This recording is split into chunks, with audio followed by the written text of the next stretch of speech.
100% 99% ಅಲ್ಲ 100% ಬ್ರೇಕ್ ಆಯಿಲನ್ನು fully train ಮಾಡೋದು ಹೇಗಪ್ಪ ಅಂದರೆ ಬ್ಯಾಕ್ ಕ್ಯಾಲಿಪರ್ ಅಥವಾ ಒಂದು ಏರ್ ಸ್ಕ್ರೂ ಬರುತ್ತೆ. ಏರ್ ಸ್ಕ್ರೂನ ಲೂಸ್ ಮಾಡಿದ ತಕ್ಷಣ ಸ್ವಲ್ಪ ಆಯಿಲ್ ಅನ್ನೋದು ಹೊರಗಡೆ ಬರುತ್ತೆ. ಆ ಆಯಿಲನ್ನು ಹೇಗಪ್ಪ ಫುಲ್ಲಿ ರಿಮೂವ್ ಮಾಡೋದು ಹೇಗಪ್ಪ ಅಂದರೆ ಫಸ್ಟು ಆಯಿಲನ್ನು ಫಿಲ್ ಮಾಡ್ಕೋಬೇಕು. ಬ್ರೇಕ್ ಕಂಟೈನರ್ ಒಳಗೆ ಆಯಿಲನ್ನು ಫಿಲ್ ಮಾಡಿಬಿಟ್ಟು ಬ್ರೇಕ್ ಪಂಪನ್ನ ಮಾಡಬೇಕು. ಬ್ರೇಕ್ ಪೆಡಲ್ನ ಪಂಪ್ ಮಾಡಿದ ತಕ್ಷಣ ಆಯಿಲ್ ಅನ್ನೋದು ಸರ್ಕ್ಯುಲೇಷನ್ ಆಗುತ್ತೆ. ABS ಮಾಡ್ಯುಲೇಟರ್ ಹತ್ರ ABS ಮೋಟರ್ ಹತ್ರ ಸರ್ಕ್ಯುಲೇಷನ್ ಆಗುತ್ತೆ. ನೀವು ಒಂದು ಟ್ರಾನ್ಸ್ಮಿಟರ್ ಪೈಪ್ ತಗೊಳ್ಳಿ, ಏರ್ ಸ್ಕ್ರೂ ಹತ್ರ ಕನೆಕ್ಟ್ ಮಾಡಿಬಿಟ್ಟು ಒಂದು ಯಾವ್ದಾರ ಕಂಟೈನರಿಗೆ ಕನೆಕ್ಟ್ ಮಾಡಿ ನೋಡಿ, ಆಯಿಲ್ ಅನ್ನೋದು ಹೊರಗಡೆ ಬರ್ತಾ ಇದೆ.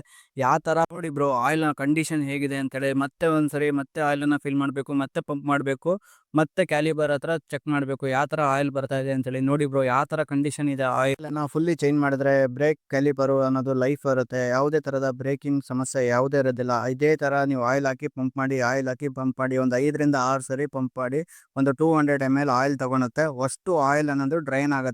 ಎಲ್ಲಿಂದ ಡ್ರೈನ್ ಆಗುತ್ತಪ್ಪ ಅಂದರೆ ABS ಮೋಟರಿಂದ ಹಿಡಿದು ಬ್ರೇಕ್ ಹೌಸಿಂದ ಹಿಡಿದು ಬ್ಯಾಕ್ ಕ್ಯಾಲಿಪರಿಂದ ಅಷ್ಟು ಆಯಿಲ್ ಅನ್ನೋದು ಡ್ರೈನ್ ಆಗುತ್ತೆ. ಈಗ ನೋಡಿ ಕಲರ್ ಚೇಂಜ್ ಆಯಿತು. ಆಯಿಲಿಂದ ಬ್ರೇಕ್ ಆಯಿಲ್ ಆಗ್ತಾ ಇರೋದು ಕಲರ್ ಚೇಂಜ್ ಆಯಿತು. ಈಗ ನೋಡಿ ಫ್ರೆಶ್ ಆಯಿಲ್ ಕಾಣ್ತಿದೆ, ನ್ಯೂ ಆಯಿಲ್ ಕಾಣ್ತಿದೆ. ಇದು ತೆಗೆದಿರೋ ಆಯಿಲ್ ಯಾವ ಥರ ಇದೆ ಅಂತೇಳಿ ನಿಮಗೆ ತೋರಿಸ್ತೀನಿ ನೋಡಿ. ನೋಡಿ ಯಾವ ಥರ ಇದೆ, ಒಂಥರ ಕೆಸರು ಇದ್ದಂಗಿದೆ. 10,000 ಕಿಲೋಮೀಟ್ರಿಗೆ ಒಂದ್ಸರಿ ಫುಲ್ಲಿ ಚೇಂಜ್ ಮಾಡಿಸಿ ಬ್ರೋ. ಸುಮ್ಮನೆ ಕಂಟರಲ್ಲಿ ಒರೆಸ್ಬಿಟ್ಟು ಆಯಿಲ್ ಫಿಲ್ ಮಾಡ್ಕೊಡೋದು ಅದು ಸರಿ ಇಲ್ಲ. ಈ ಥರ ನಾವು ಫುಲ್ಲಿ ಟ್ರೈನ್ ಮಾಡಿಬಿಟ್ಟು ಆಯಿಲನ್ನು ರಿಪ್ಲೇಸನ್ನು ಮಾಡ್ಕೊಳ್ಳಿ.